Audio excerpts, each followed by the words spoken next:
ចូលឆ្នាំកន្លងបងអង្គុយចាំភ្លឺស្រីល្អមាសខ្មៅអូនជាប់រវល់ការងារ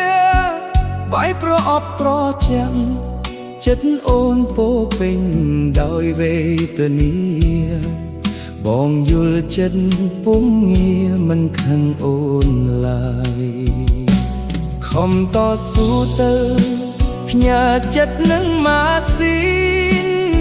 ក៏មកចិត្តតមនឹងយំម្នាក់ឯងណាត្រានត្រើយញើស្ដាយហូរចេញជាក្តីសង្ឃឹមហើយបងនៅទីនេះឡើយចាំមើលភ្លឺអូន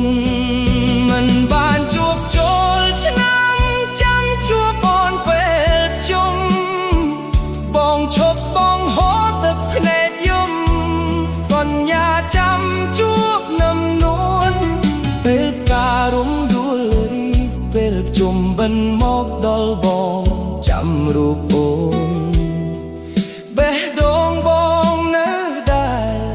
ចាំជួបពុនលបពើ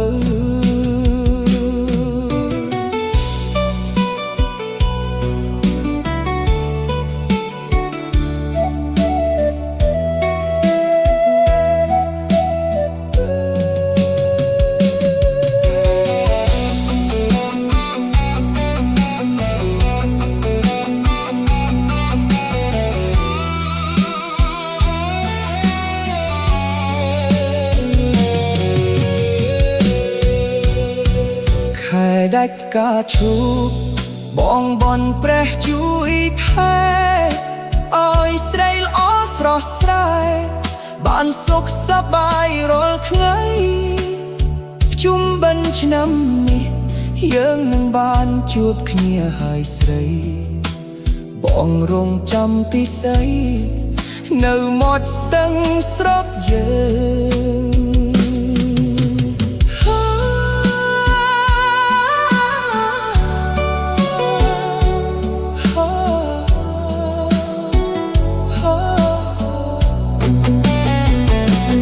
ជួប